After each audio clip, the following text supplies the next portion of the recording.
السلام عليكم. في الجو البرد ده بقى محتاجين طاجن قمر زي ده يدفينا. من اجمل الطواجن اللي بعملها في الشتاء. حقيقي عجب كل اللي داقه. هيأكد على كلامي ده بقى الأكيلة اللي بتفهم في قطيات اللحمة. هنعمل مع بعض طاجن عكاوي بالبصل دايب دوب. وحقيقي دي من أفضل قطيات اللحمة اللي بحبها. ويا سلام عليها كده وهي دايبة في الطاجن أو مع القلقاس. ما تيجي نشوف عملت القمر ده ازاي، وازاي طالعة معايا اللحمة ناعمة جدا كده ومستوية قوي.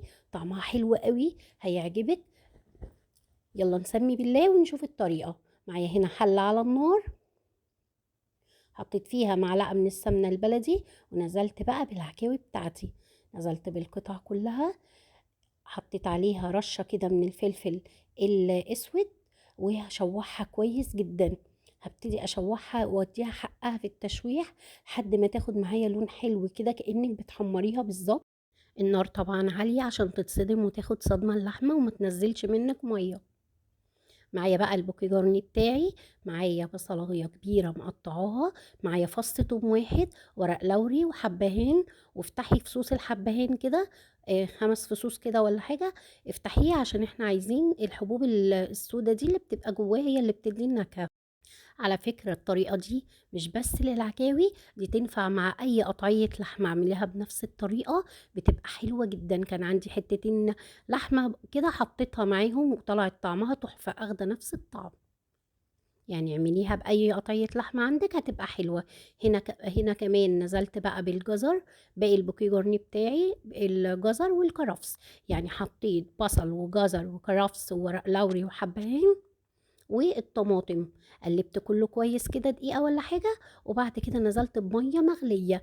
هنا بقى نقلتهم في حلة الضغط لأني كنت مستعجلة. أخدوا معايا قد إيه في حلة الضغط؟ ساعة ونص. هنا بحضر بقى للطاجن عشان ندخلوه الفرن.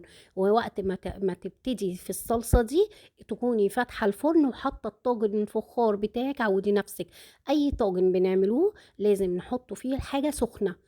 فتحت الفرن وحطيت الطاجن عشان يسخن. فايدة ان انت تسخنيه بقى انك اول ما هتحطي فيه الاكل هيبتدي يبقبق ويشيل كده مع بعضه على طول.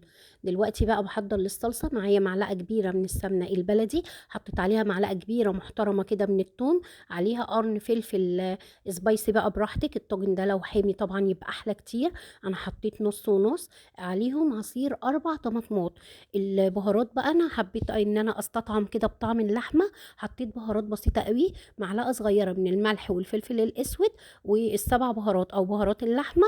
وطبعا طالما حطيت طماطم يبقى أحط معلقة صغيرة من السكر بس كده. هنا بقى معايا بصلاية كبيرة كده محترمة، او لو بصلتين وسط، مقطعهم كارو زي ما انت شايفة خشن. حطيت عليهم معلقة صغيرة من الملح ونص معلقة صغيرة من الفلفل الاسود، ورشة كده بقى من جوز الطيب والحبهان المطحون، يعني في حدود ربع معلقة صغيرة. ودعكتهم كويس قوي بالبصلة دي. هنا الطاجن بتاعي سخن مولع، حطيت فيه معلقة واحدة من السمنة البلدي ساحت على طول. دهنت وغلفت الطاجن كله بالسمنة. وبعد كده نزلت ببصلتين كبار مقطعاهم جوليان زي ما شفتي. هنزل عليهم برضو بالبصل المتقطع قانون اللي احنا تبلناه لسه دلوقتي.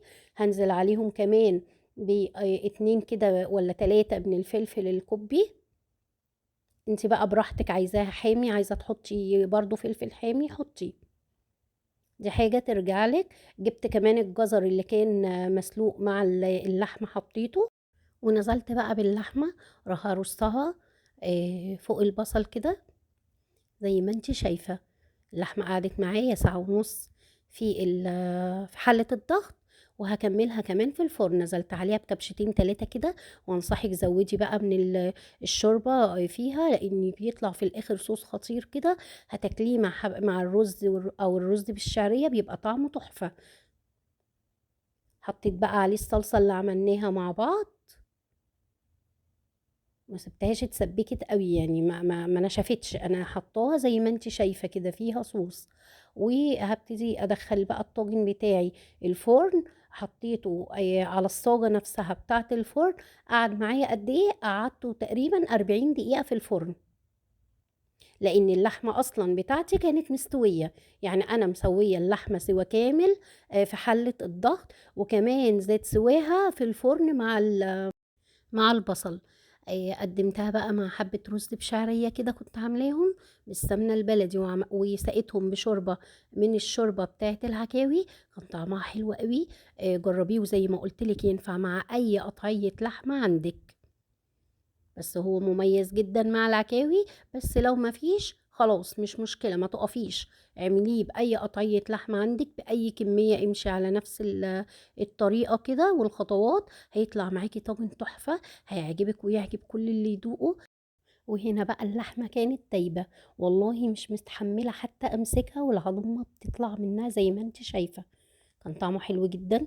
جربيه. ولو انت كمان بتحبي الاكلات بتاعت الاكيله بجد ديت، في وصفه كوارع كنت عاملاها، وفتة كوارع، لو بتحبيها شوفي طريقتها، كانت طريقه تحفه قوي وعجبت كل اللي شاف وجربها. ولو عجبتك بقى وصفة النهارده، يا ريت ما تنسيش تشتركي في القناه، وما تنسيش اللايك عشان يوصلك منا كل جديد، وتعليق حلو منك يفرحني ويشجعني. الفيديوهات بتجيب نسب مشاهدة عالية بس مفيش تفاعل. يا ريت تتفاعلي مع الوصفة لو عجبتك باللايك والتعليق عشان يوصل لأكبر عدد ويستفيد، وصحة وهنا.